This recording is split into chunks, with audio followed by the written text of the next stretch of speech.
Oi, gente, tudo bem? Hoje eu vou conversar com vocês a respeito de acne e do envelhecimento da pele. Bom, primeiro nós vamos falar de acne. Todos vocês, em algum momento da vida, já passaram por esse processo, já tiveram acne ou aqueles que são mais sortudos, não tiveram diretamente o contato, mas convivem com pessoas que têm ou tiveram problemas com acne. Então, nós vamos falar um pouquinho a respeito disso hoje. Bom, quem é que tem acne? Geralmente, a acne ela começa a aparecer na adolescência. Ela está relacionada a mudanças nas características hormonais. Ela também está relacionada à secreção de hormônios ao longo da vida. Então, mesmo na idade adulta, algumas pessoas sofrem com acne, principalmente mulheres, e principalmente em épocas em que existe a oscilação dos hormônios sexuais, ou seja, durante o ciclo menstrual. Essas mulheres vão ter alguns problemas relacionados à acne. Em relação à adolescência, a acne está ligada a aumento da secreção de hormônios que são chamados hormônios androgênicos. E aí, em algumas regiões do corpo, essa acne vai começar a surgir, vai começar a crescer e em algumas situações ela pode ter um grau mais grave, gerando cicatrizes que podem trazer problemas ao longo da vida. Problemas psicológicos, tá? Por quê? Porque é uma questão inflamatória. Vocês já devem ter passado por outros tipos de inflamação na vida. E vocês já perceberam que quando vocês tomam uma picada de pernilongo, por exemplo, o pernilongo picou e aí você foi lá e você coçou. E aí, conforme você vai tirando a casquinha daquele machucado, vocês percebem que vai mudando as características daquela pele ali. Vocês percebem que modifica, ela muda de cor, ela fica com mais queratina, ela fica mais espessada. E é isso que acontece em algumas situações em que a acne é mais grave. Ela começa a gerar tecido fibroso na pele e pode trazer cicatrizes que vão ser muito difíceis de ser retiradas. Elas vão ser removidas, por exemplo, num processo cirúrgico, tá? Bom, deixa eu olhar aqui. Os locais onde tem mais acne, onde as acnes são mais ativas, é na face, no peito, nas costas e no couro cabeludo. Porque são essas glândulas que vão ser estimuladas, são essas glândulas que vão crescer, que vão amadurecer com o amadurecimento hormonal que acontece na adolescência. E aí, quais são os principais sintomas dessa acne? Bom, primeiro são os comedões, também chamados de cravos, as pápulas, que são arredondadas, meio durinhas e eritematosas. O que significa essa palavra? Elas são avermelhadas. Uma forma um pouquinho mais grave são as pústulas, que aí é quando começa a ter pus naquela lesão. E aí existem também os nódulos. Esses nódulos, eles podem atingir camadas mais profundas. Então são aquelas acnes, aquelas situações em que você percebe que está bem profundo no tecido e bem pouco na superfície. Além disso, os mais graves são chamados de cistos. E aí eles podem ser maiores, e eles são bem inflamados e dependendo da pessoa, toda a região onde tem esses cistos, ela pode ficar avermelhada e causar dor, tá? E aí, de acordo com a sua gravidade, a acne ela pode ser classificada em 4 graus. Então, o grau 1, que é o mais leve, então são só os cravinhos, só os pontinhos pretos, sem inflamação, tá? Grau 2, aí a pessoa ela tem os cravos e tem espinhas pequenininhas. E aí aquelas lesões pequenininhas e inflamadinhas. Grau 3, essa pessoa tem cravos e espinhas e cravos e espinhas pequenas, lesões um pouquinho maiores e mais profundas. E o grau 4, ela tem cravos e espinhas grandes e pequenas e tem lesões. E existe a possibilidade de uma espinha ir se ligando na outra, e aí ela forma uma deformidade naquela área. Vocês já devem ter visto em algum lugar. Eu não sei se vocês são aqueles maníacos dos vídeos de cravo. Eu sou. Então eu conheço todos esses vídeos e eu acho que é interessante se vocês tiverem essa curiosidade de ver vídeos com graus de acne diferentes para vocês perceberem essas alterações. E é legal vocês perceberem a formação do sebo, é legal vocês perceberem quando existe inflamação, é legal vocês observarem se tá avermelhado. Por quê? Porque aí vocês conseguem ver e perceber as diferentes gravidades que a acne pode ter. Bom, e aí existem algumas coisas que são utilizadas para tratar e para prevenir a acne. Bom, se a acne ela é causada por uma questão hormonal, por amadurecimento das glândulas sebáceas. Sebácea vem de sebo, então são as glândulas que produzem gordura. E esse sebo pode entupir o poro, tá? Então, quando tem um entupimento do poro sem um processo inflamatório ou infeccioso, é o cravinho. Se existe um processo inflamatório ou infeccioso, ela forma a espinha. Por que eu tô falando de infeccioso? Porque como eu falei em outras aulas para vocês, existem micro-organismos que habitam a pele, que são a microbiota da pele. E esses micro-organismos, eles podem habitar o poro da pele. Só que aí, quando tampa, quando cobre com o sebo, esse micro-organismo ele pode se multiplicar muito. E aí ele vai causar um processo infeccioso aí. É por isso que muitas vezes, em algumas situações, os médicos dermatologistas, eles prescrevem antibiótico. Esse antibiótico ele pode ser para tratar essas lesões mais graves, mais profundas, com o micro-organismo envolvido. Mas tem que ter muito cuidado com o uso de antibiótico, que a gente não pode esquecer que o antibiótico ele não vai agir unicamente ali na pele. Então, a pessoa ela pode utilizar o antibiótico e aí ela ter complicações relacionadas a esse antibiótico, ou seja, causar uma resistência a antibióticos, uma resistência do micro-organismo a antibióticos por conta de um tratamento estético. Então, o uso de antibióticos ele tem que ser bem cuidado, ele tem que ser bem observado, tem que ser visto o benefício desse antibiótico no tratamento da pele. Bom, mas o que dá para fazer de uma maneira que não vai causar prejuízos? A primeira coisa que pode fazer é utilizar higienizantes. Como eu conversei com vocês na outra aula, os tensoativos, eles são moléculas grandes que tem uma parte que é polar, ou seja, que se liga à água, e uma parte apolar, que se liga ao óleo. Uma das maneiras da gente impedir a formação de cravos e espinhas é remover o óleo, ou seja, remover o sebo, retirar o excesso de sebo, porque ele também é protetor, tá? Não pode deixar secar demais, que a gente conversou sobre os tipos de pele na outra aula. Então, esses tensoativos, eles podem ser utilizados para remover o excesso de sebo e impedir que formem os cravos. Então, é interessante utilizá-los. Bom, além disso, como a gente conversou na outra aula, podem ser utilizados esfoliantes. Por quê? Porque renova a pele. Ele estimula a renovação dessa pele e ele pode ajudar a prevenir essa formação de acne também e também tratar a acne uma vez instalada. Peço mais uma vez para vocês evitarem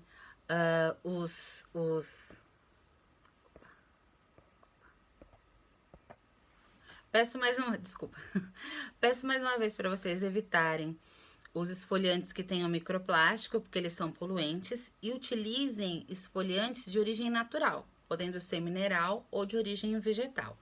Então, um exemplo de esfoliante natural é o pó de semente de damasco.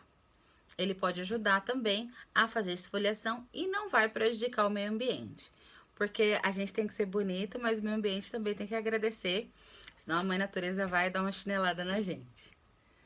Outra coisa que pode ser utilizada são os chamados queratolíticos. Então, vamos lá. Que nome é esse? Querato vem de queratina.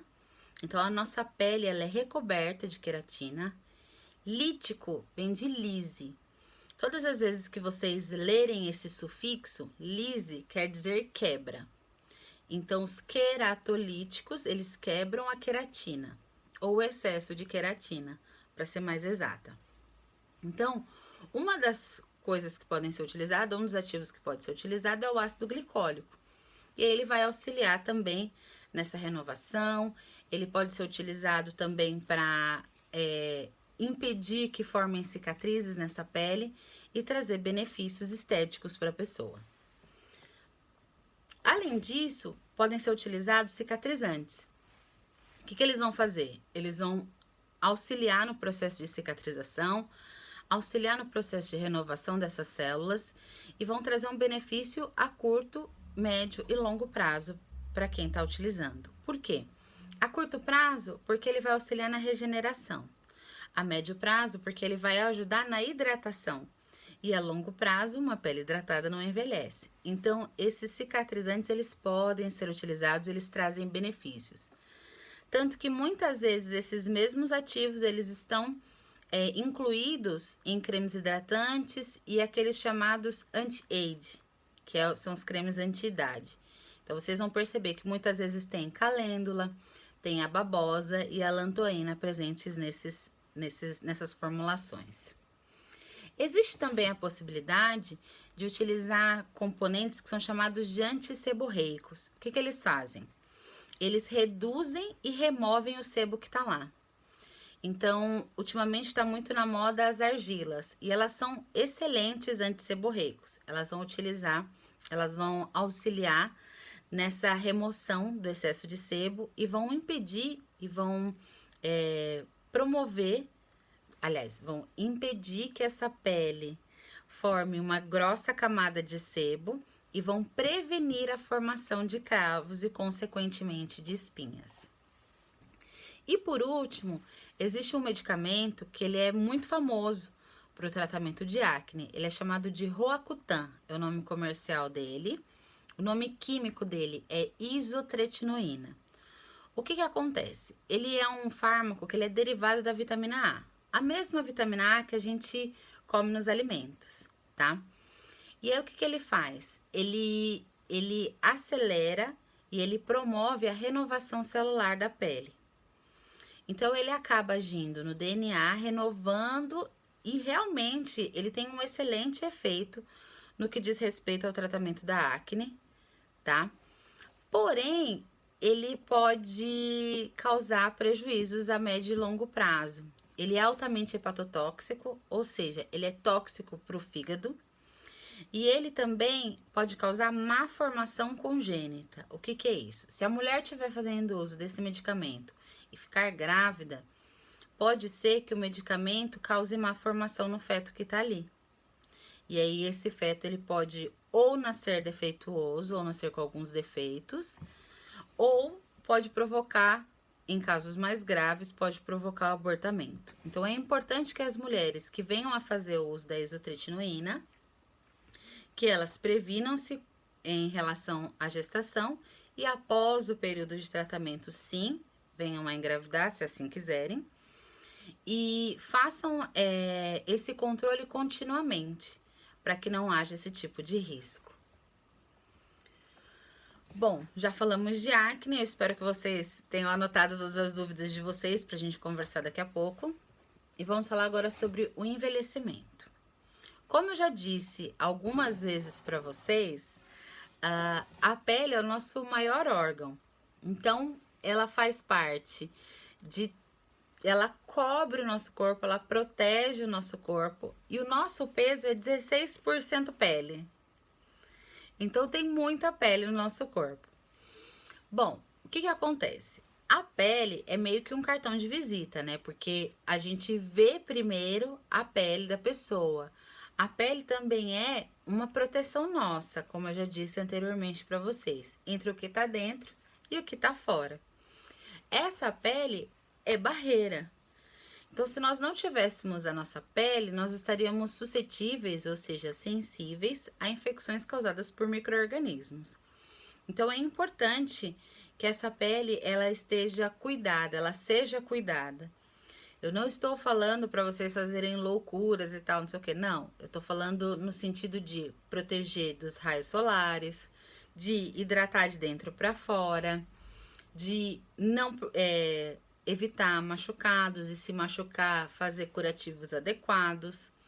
Tem muita gente aí que se machuca, vai lá e bota na boca. O que a gente tem na boca? Muito micro-organismo. Então a gente pode trazer infecções para um machucado. Então a gente tem que ter muito cuidado com a nossa pele. Bom, as características de envelhecimento, elas são genéticas e também ambientais. Quando eu falo de características genéticas, a gente consegue perceber que, por exemplo, uma pele muito branca, ou seja, com mais feomelanina do que eumelanina, ela está mais suscetível ao envelhecimento. E quando a gente olha a pele negra, a gente percebe que ela é menos suscetível ao envelhecimento. Ela tem mais eumelanina do que feomelanina. Então, a melanina ela está envolvida nisso. Ela está ligada e ela é um fator essencial para que essa pele não envelheça tão rapidamente. Um outro ponto importante são os fatores ambientais. Falei dos genéticos, os ambientais. Um deles, os raios solares. Então, os raios, as radiações em geral, né? Vou falar primeiro de radiação. Elas são divididas em 3 espectros: ultravioleta, luz visível e infravermelho. Luz visível é o que a gente consegue enxergar. Ultravioleta, luz visível, infravermelho. Infravermelho a gente não consegue enxergar. Só que o infravermelho, ele não causa lesão na pele. Infravermelho, por exemplo, é a luz que o controle remoto emite a hora que você liga a televisão. Infravermelho também é a luz que vem do termômetro infravermelho, tá? Então, ele consegue emitir e receber essas ondas e determinar. Não causa lesões em humanos, porque se assim fosse, estaríamos ferrados.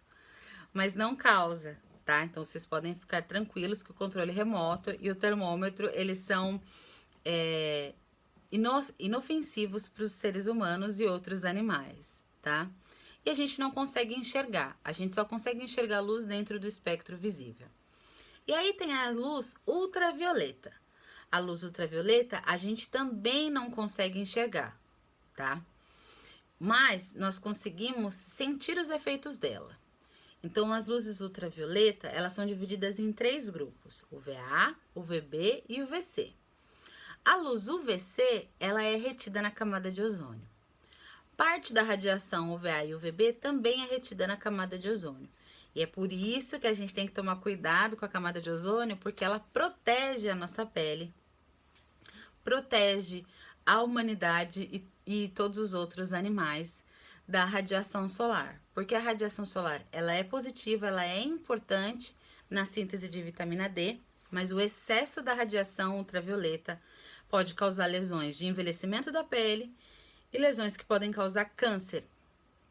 Ou seja, o estímulo incessante de renovação celular, ele pode facilitar e promover a formação de uma célula neoplásica, que é a célula cancerígena. Então, tem os benefícios e os malefícios.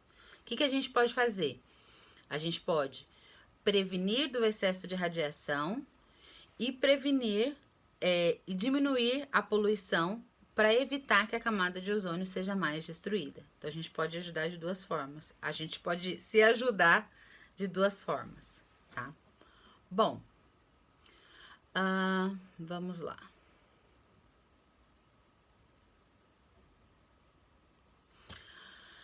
Diferença do efeito do VA e do VB nas nossas células, tá bom?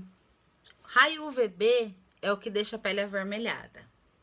Então, você, branquelo como eu, que esquece de passar filtro solar na orelha, no nariz, na parte de trás do joelho e no peito do pé, é o UVB que sacaneia vocês e no dia seguinte fica tudo ardido, tá? É o UVB.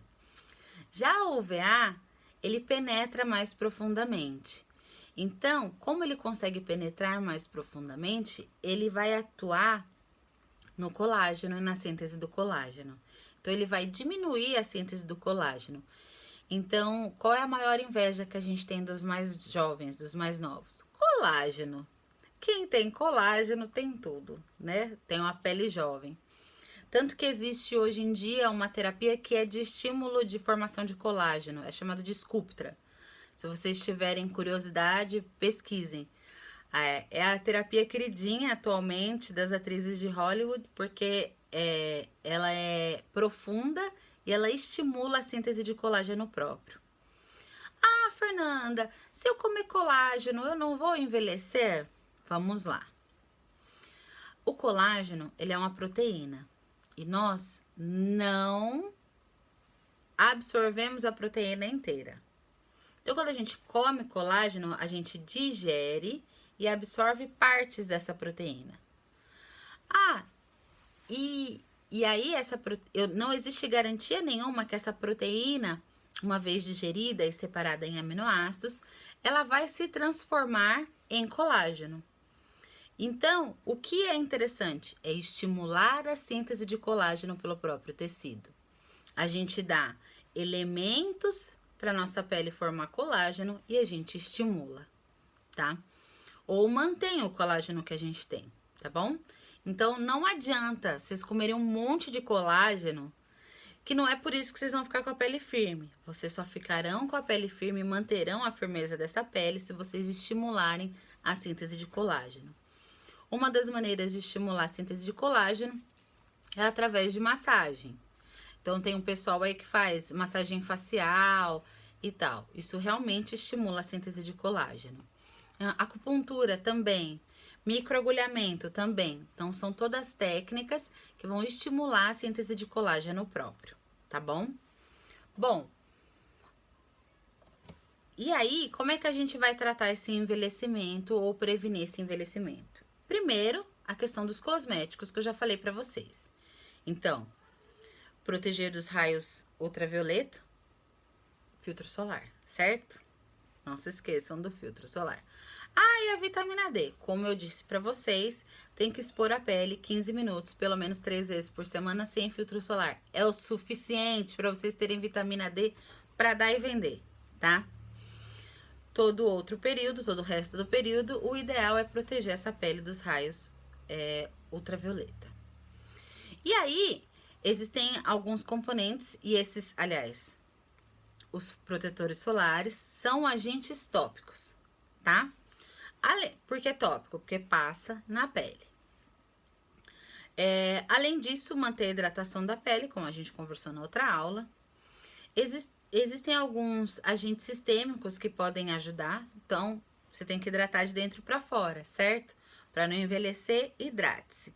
Como eu falei antes para vocês num outro vídeo, o velho ele já é desidratado, então a gente tem que hidratar de dentro para fora e reduzir a perda da hidratação, tá legal? E existe a possibilidade também de fazer procedimentos cirúrgicos, mas esses procedimentos cirúrgicos, eles demandam uma série de outros cuidados que não são da cosmetologia. Aí a gente fala de dermatologia e cirurgia plástica, tá? Bom, existem... uma coisa importante. Todo mundo fala de radicais livres. Os radicais livres, eles aceleram realmente o envelhecimento da pele. Mas os radicais livres, eles também estão envolvidos com o estímulo da renovação celular. Então, é importante a presença de radicais livres, porém não em excesso, porque eles vão envelhecer a pele, tá bom? Deixa eu ver se tem mais alguma coisa. Para cuidar da pele todos os dias, limpar, tonificar, esfoliação em dias alternados e hidratar todos os dias. E por último, proteger dos raios solares. Eu espero que vocês tenham gostado. Dúvidas, todas anotadinhas. Daqui a pouco a gente conversa. Um beijo, até já!